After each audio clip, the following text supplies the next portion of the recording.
দৈত্যকার প্রাচীর দিয়ে ঘেরা এই অনাথ আশ্রমে বাচ্চাদেরকে বছরের পর বছর ধরে আটকে রাখা হয়। তারা জানেও না বাইরের পৃথিবীটা কেমন। এখানে থাকতে থাকতে একটা সময় বাচ্চাগুলোর সামনে আসে এই অনাথ আশ্রমের পেছনের এক ভয়ঙ্কর সত্য। আর বেশি স্পয়লার দিচ্ছি না, চলুন আপনাদের নিয়েই দেখে আসি এই অনাথ আশ্রমের সকল রহস্যের আদ্যপান্ত। এই মেয়েটার নাম এমা। সে একটা অনাথ আশ্রমে থাকে। এই অনাথ আশ্রমে সবার দেখাশোনার কাজ করে ইসাবেলা নামের একটা মহিলা। সব বাচ্চারা তাকে মা বলে ডাকে, কারণ সে তাদেরকে ঠিক মায়ের মতোই আদর যত্ন করে। এখানকার প্রত্যেকটা বাচ্চা একটা নিয়মের মধ্য দিয়ে তাদের দিন পার করে। প্রতিদিন সকালে ঘুম থেকে উঠে তারা একসঙ্গে একটা টেবিলে বসে খাবার খায়। এই অনাথ আশ্রমের প্রধান লক্ষ্য হলো বাচ্চাদেরকে সঠিকভাবে সঠিক শিক্ষা দেওয়া এবং তাদেরকে ভালো রাখা। এখানে স্কুলের মতো পরীক্ষা নেওয়া হয়, আর এই পরীক্ষায় সবচাইতে বেশি ভালো নাম্বার পায় এমা, নরম্যান এবং রে। এখানে প্রত্যেকটা বাচ্চাকে স্কুলের আইডেন্টিটি কার্ডের মতো করে একটা নাম্বার তাদের গলায় বসিয়ে দেওয়া হয়। কিন্তু এই অনাথ আশ্রমের সবচেয়ে অদ্ভুত ব্যাপার হলো এখানকার কোনো বাচ্চাই জানে না বাইরে কি আছে, অর্থাৎ পৃথিবীটা আসলে কেমন সে সম্পর্কে তাদের কোনো ধারণাই নেই। এর সবচেয়ে বড় কারণ অনাথ আশ্রমটা চারিদিক দিয়ে ঘেরা, তাই বাচ্চাগুলোকে এই অনাথ আশ্রমের ভেতরেই জীবন কাটাতে হয়। এখানে কোনো বাচ্চার পারমিশন নেই বাইরে যাওয়ার। বাচ্চাগুলো অনেক ছোট থাকতে এই অনাথ আশ্রমে এসেছে, কিন্তু সারা জীবন তারা এখানে থাকবে না, কারণ এখানে তাদেরকে অ্যাডপ্ট করার জন্য বাইরে থেকে লোক আসে আর এসে এই বাচ্চাগুলোকে নিয়ে যায়। একইভাবে একদিন কোনি নামের একটা ছোট্ট মেয়েকে একটা ফ্যামিলি অ্যাডপ্ট করতে আসে। সবাই হাসি মুখে বাচ্চা মেয়েটাকে বিদায় জানায়। ইসাবেলা কোনির সাথে গেট পর্যন্ত যায় তাকে এগিয়ে দেওয়ার জন্য। তখন এমা লক্ষ্য করে কোনি তার সবচেয়ে প্রিয় খেলনাটা রেখে গিয়েছে, তাই সে নরম্যানের সাথে তাকে খেলনাটা দেওয়ার জন্য যায়। তারা দুজনে যখন গেটের কাছে পৌঁছায় তখন সেখানে ইসাবেলা বা কোনি কাউকেই দেখতে পায় না, তবে তারা গেটটা খোলা দেখতে পায়। সেই সুযোগে তারা গেটের বাইরে পা রাখে। তখন দেখে বাইরে একটা গাড়ি দাঁড়িয়ে আছে, কিন্তু গাড়ির আশেপাশে কেউ নেই। তারা যখন গাড়ির ভেতরে তাকায় তখন একেবারে আটকে ওঠে, কারণ তারা দেখতে পায় কোনি সেই গাড়ির ভেতরে শুয়ে আছে আর তাকে কেউ মেরে ফেলেছে, আর অদ্ভুতভাবে তার বুকের ভেতরে একটা ফুলের তোড়া রেখে দেওয়া। ঠিক তখনই তার গাড়ির পাশে দুইটা ভয়ঙ্কর দৈত্যকে দেখতে পায়, যাদের মুখ আর শরীর খুবই বিভৎস। এমা এবং নরম্যান সঙ্গে সঙ্গে গাড়ির নিচে লুকিয়ে পড়ে। তারা প্রচন্ড ভয় পেয়ে যায়। তারা শুনতে পায় দৈত্যরা বলছে মানুষের মাংস খুবই সুস্বাদু। তাদের মধ্যে একজন বলে এই মাংসগুলো এই ফার্মেই তৈরি করা হয়, ভালো মাংসগুলো বড়লোক রাক্ষসদের জন্য রাখা হয়। এইসব কথা এমা আর নরম্যান শুনে বুঝতে পারে তারা যেই ফার্মের কথা বলছে সেটা তাদের অনাথ আশ্রম। এর মানে হলো তারা এখানে বড় হচ্ছে শুধুমাত্র এই দৈত্যগুলোর খাবার হওয়ার জন্য। এই সব কিছু বুঝতে পেরে তারা দুজন আরো ভয় পেয়ে যায়, কিন্তু সেই ভয়টা আরো বেড়ে যায় যখন তারা দেখতে পায় তাদের মা অর্থাৎ ইসাবেলা, যে কিনা তাদেরকে এত ভালোবাসে, সেও এই দৈত্যগুলোর সাথে জড়িত। নরম্যান ও এমা দুজনেই চুপচাপ ইসাবেলার কথাগুলো শোনে। সে দৈত্যগুলোকে জানায় যেসব স্টুডেন্টগুলো পড়াশোনায় খুব ভালো তারা খেতেও খুব সুস্বাদু হয়। সে দৈত্যগুলোর কাছে প্রমিস করে যে সেই সব স্টুডেন্টদেরকে তাদের কাছে নিয়ে আসবে যারা পরীক্ষায় সবচেয়ে বেশি নম্বর পায়। এইসব কথা শুনে নরম্যান আর এমা সেখানে থাকতে পারে না, তাই তারা চুপচাপ সেখান থেকে পালিয়ে যায় আর সোজা অনাথ আশ্রমের দিকে যেতে শুরু করে। কিন্তু তখনই হঠাৎ করে এমা পা পিছলে পড়ে যায় আর কাঁদতে শুরু করে। সে বিশ্বাস করতে পারছে না কোনি আর বেঁচে নেই এবং ইসাবেলা তাদেরকে এইভাবে মারতে চায়, অথচ ইসাবেলাকে তারা নিজের মায়ের মতো ভাবে এবং ভালোবাসে। নরম্যান তাকে শান্ত হতে বলে আর বোঝায়। সে বলে আমরা খুব দ্রুত এই অনাথ আশ্রম থেকে পালিয়ে যাব, কিন্তু তবুও এমা শান্ত হয় না। তার অন্য বাচ্চাদের জন্য খুবই কষ্ট হয়, যারা এখনো ভাবছে তারা একটা সুন্দর পরিবার পাবে বেঁচে থাকার জন্য। নরম্যান তাকে বলে আমরা পালালে সবাইকে নিয়ে একসঙ্গে পালাবো, তুমি চিন্তা করো না। এদিকে এমা সে রাতে আর ঘুমোতে পারে না। কিছুক্ষণ পর পর সেই দৈত্যগুলোর চেহারা তার চোখের সামনে ভাসতে থাকে। প্রতিদিনের মতো সকালবেলা সবাই খাবার খাওয়ার জন্য টেবিলে গিয়ে বসে, কিন্তু এমা কোনোভাবেই স্বাভাবিক হতে পারছে না। নরম্যান এমাকে স্বাভাবিক থাকতে বলে, কিন্তু যে কোনোভাবেই সে স্বাভাবিক থাকতে পারছে না। আর তাই নরম্যান তাকে অনাথ আশ্রমের একটা খোলা মাঠে নিয়ে যায়। সে তাকে বলে আমরা দুজন মিলে এখান থেকে বের হওয়ার একটা প্ল্যান তৈরি করব, কিন্তু যতক্ষণ না আমরা সেটা করতে পারছি এই ব্যাপারটা আমরা কাউকে জানাবো না। এরপর তারা প্রথমবারের মতোই অনাথ আশ্রমের বেড়া পার করে আর জঙ্গলের ভেতরে চলে যায়। তারা এখান থেকে বের হওয়ার রাস্তা খুঁজতে শুরু করে। অনেকক্ষণ খোঁজাখুঁজির পরে তারা একটা লম্বা প্রাচীরের কাছে এসে পৌঁছায়। প্রাচীরটা দেখে তারা বুঝতে পারে এটা পার হওয়া তাদের পক্ষে অসম্ভব, তাই তারা আবারও ফিরে আসে। ঠিক তখনই একটা বাচ্চা মেয়ে কাঁদতে কাঁদতে ইসাবেলার কাছে আসে এবং জানায় তার বন্ধু নীলা জঙ্গলের ভেতরে হারিয়ে গেছে। ইসাবেলা এই কথাটা শুনে তার হাতে থাকা একটা ঘড়ির দিকে তাকায় আর তারপর জঙ্গলের দিকে এগিয়ে যায়। অবাক করা বিষয় হলো কিছুক্ষণ পরই সে নীলা নামে সেই মেয়েটাকে খুঁজে নিয়ে আসে।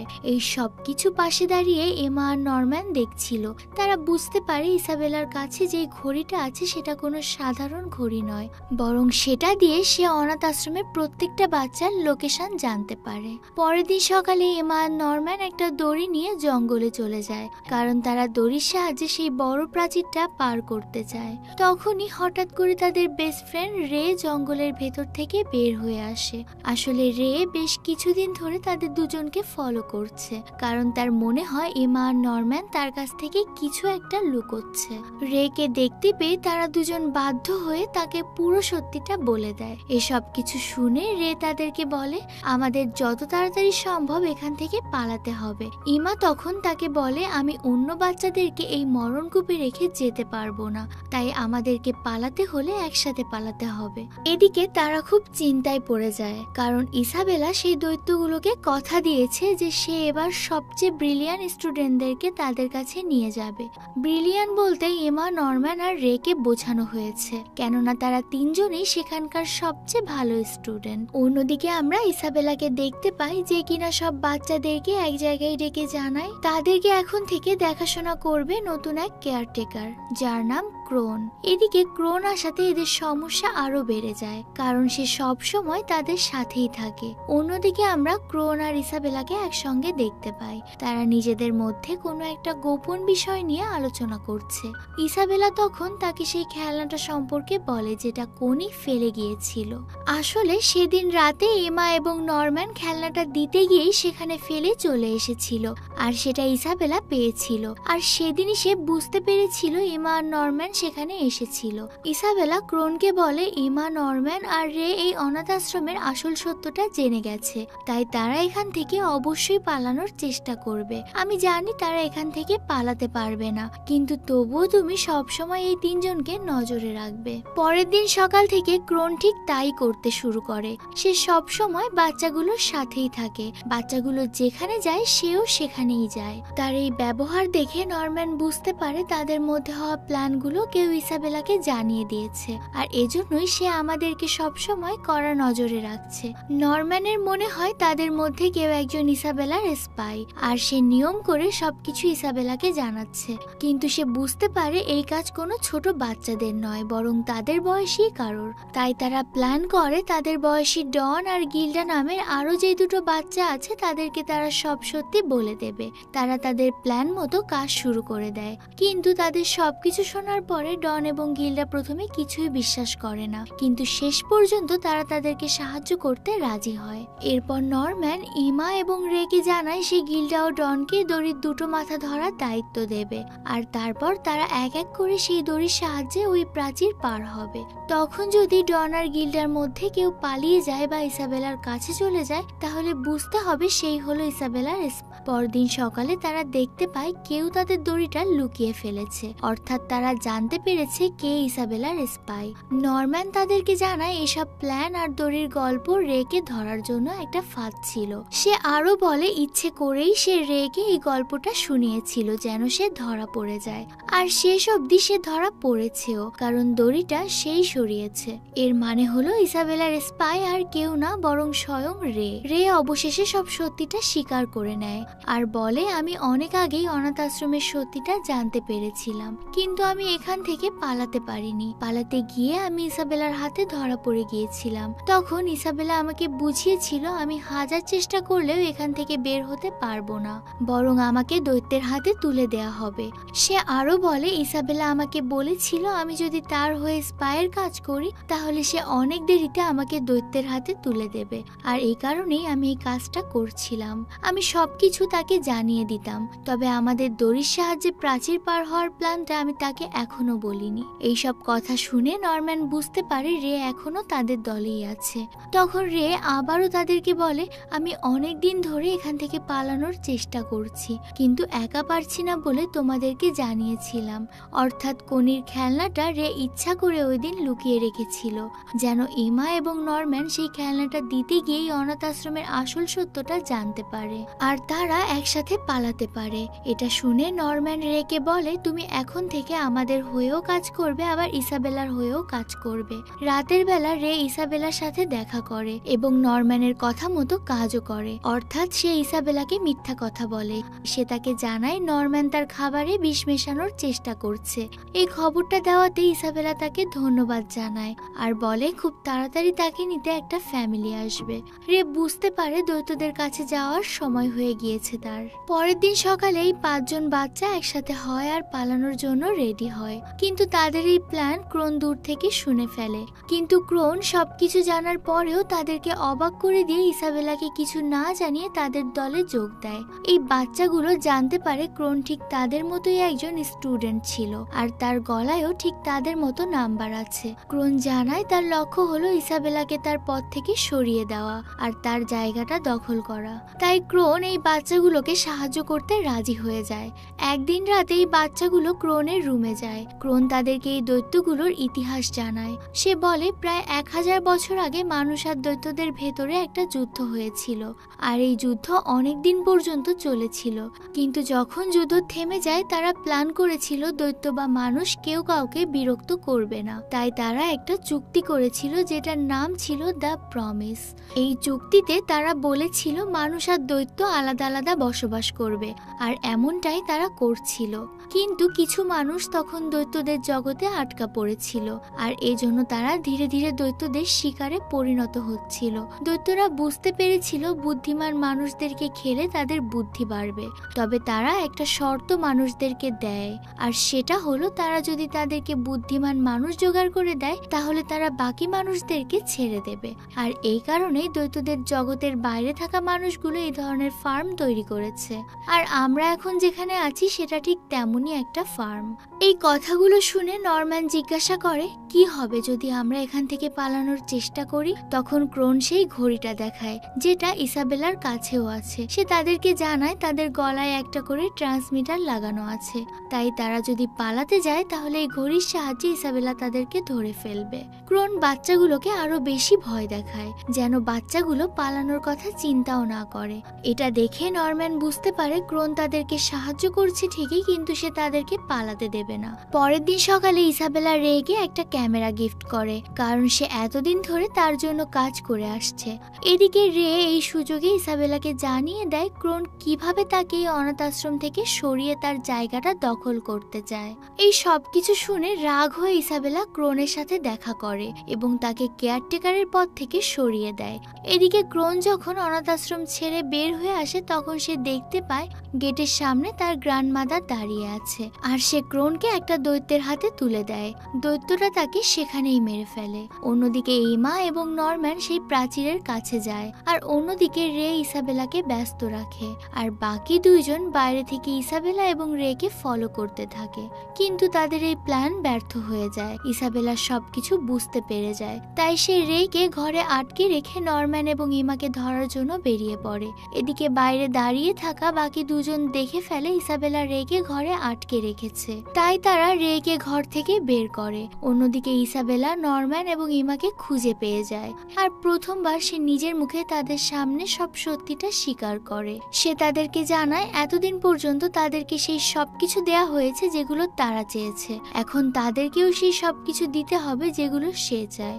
এর মানে হলো ইমা এবং নরম্যানকে তাদের জীবন দিতে হবে। এই সবকিছু শুনে ইমা ইসাবেলার উপর অ্যাটাক করে আর অন্যদিকে নরম্যান পালাতে শুরু করে, কিন্তু ইসাবেলা খুব সহজেই এমার পাটা ভেঙে দেয়। এটা দেখে নরম্যান সঙ্গে সঙ্গে থেমে যায়।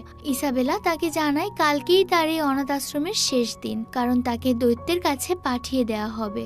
রাত হলে সবাই এক জায়গায় হয় আর নরম্যানকে নিয়ে চিন্তা করতে থাকে, কিন্তু নরম্যান তাদেরকে বোঝায় সে যদি দৈত্যের কাছে যায় আর সেখানে মারা যায় তাহলে তারা এখান থেকে বের হতে পারবে, তাই তাকে যেতেই হবে। এদিকে সবাই ঘুমিয়ে পড়লে নরম্যান অদ্ভুত একটা পেন খুঁজে পায়। এই পেনটা অদ্ভুত কারণ এটা দিয়ে খুব সহজেই এখান থেকে পালানো যায়। এরপর নরম্যান আবারও সেই প্রাচীরের কাছে যায় আর দড়ির সাহায্যে উপরে ওঠে, কিন্তু প্রাচীরের ওপাশে আর যেতে পারে না কারণ এটা খুবই উঁচু। তাই সে আবারও অনাথ আশ্রমে ফিরে আসে। সে তার মৃত্যুটাকে মেনে নিয়েছে। এদিকে এমা, রে আর বাকি বাচ্চারা নরম্যানকে শেষবারের মতো জড়িয়ে ধরে। ইসাবেলা নরম্যানকে নিয়ে যেতে এমা আরো জোরে জোরে কাঁদতে শুরু করে।